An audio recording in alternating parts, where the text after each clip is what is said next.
प्रिय भावराव, कांग्रेस ने Simon commission का बहिष्कार किया है और मोहम्मद अली जिन्ना ने भी। लेकिन अपने खिलाफ तमाम गुस्से और आग के बावजूद भी मैं कमीशन को मिलने जाऊंगा। इस मुश्किल घड़ी में मुझे बड़ा रणभाव की याद आ रही है। वो अगर जिंदा होते तो उन्होंने मुझे पूरा सहयोग दिया होता। लॉ कॉलेज में पढ़ाने के बाद आज मैं पुणे जा रहा हूँ। वहाँ कल मेरी साइमन कमीशन के साथ मीटिंग है। साहब, अपना ख्याल रखना। मड़की बुआ कह रहे थे आपके दुश्मन कभी। रामू, तुम्हें अभी भी बुखार है, दवाइयाँ लेना मत भूलना। मैं अपना ध्यान रखूंगा।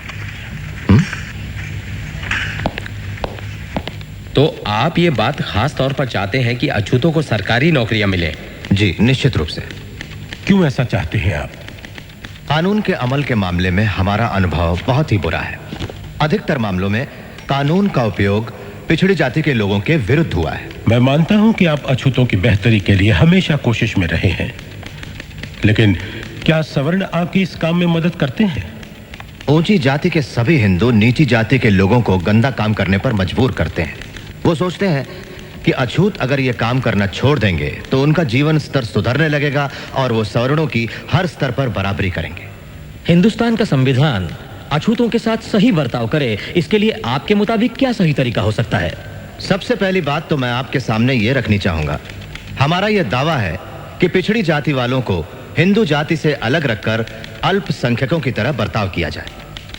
दूसरी बात, पिछड़ी जाति के अल्पसंख्यकों को दूसरे किसी भी अल्पसंख्यक जाति से अधिक राजनीतिक संरक्षण की आवश्यकता है। वो भी इस वजह से क्योंकि अछूत हमेशा शिक्षा के क्षेत्र में पिछड़ा हुआ, आर्थिक दृष्टि से गरीब, सामाजिक रूप से गुलाम और यहां तक कि राजनीतिक दृष्टि से कमजोर रहा है और किसी भी अन्य संप्रदाय की तुलना में।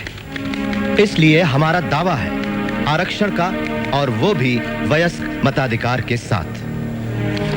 और वयस्क मताधिकार ना हो तो? फिर हम स्वतंत्र चुनाव क्षेत्र चाहेंगे। कुछ और ऐसे संरक्षण चाहेंगे जिसमें उनके लिए अच्छी शिक्षा हो और सरकारी नौकरियों में उनका प्रवेश।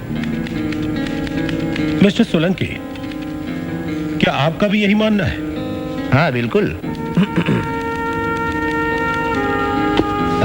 आपने अपनी जो ये योजना अभी हमारे सामने रखी, अगर उसे हिंदुस्तान के संविधान में शामिल कर लिया जाए तो क्या उससे हमेशा के लिए वर्ग संघर्ष शुरू नहीं हो जाएगा? हो सकता है, लेकिन ये बहुसंख्यकों के रुख पर निर्भर करेगा सर।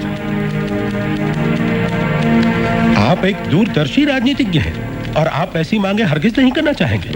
मेरा दृढ़ विश्वास है और मेरी यह इच्छा है कि कभी सारा हिंदुस्तान एक होगा, और यकीन है कि वो समय आएगा जब इन सब बातों की कोई आवश्यकता नहीं होगी। लेकिन वो निर्भर करेगा कि अल्पसंख्यकों के प्रति बहुसंख्यकों का रुख कैसा है। अछूतों के कुल कितने लोग हैं जो वकालत के पेशे में हो? मैं अकेला ही। और कोई सवाल gentleman? Thank you doctor Ambedkar, mister Solanki. Thank you major Attlee.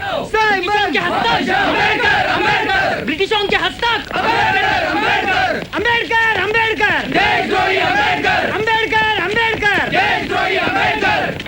Doctor साहब, क्या आपको ऐसा नहीं लगता जो लोग देश की आजादी के लिए शोर मचा रहे हैं उनका व्यवहार बिल्कुल असंगत है? हाँ, बिल्कुल। उन लोगों ने साउथ अफ्रीका में बसे भारतीयों और ब्रिटेन में बसे भारतीय विद्यार्थियों के साथ हुए अपमानजनक व्यवहार के खिलाफ तो जोरदार विरोध प्रकट किया,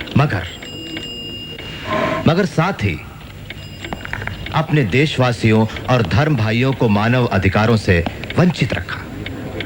यह व्यवहार असंगत, खुदगर्जी भरा हुआ और बेशर्मी का है।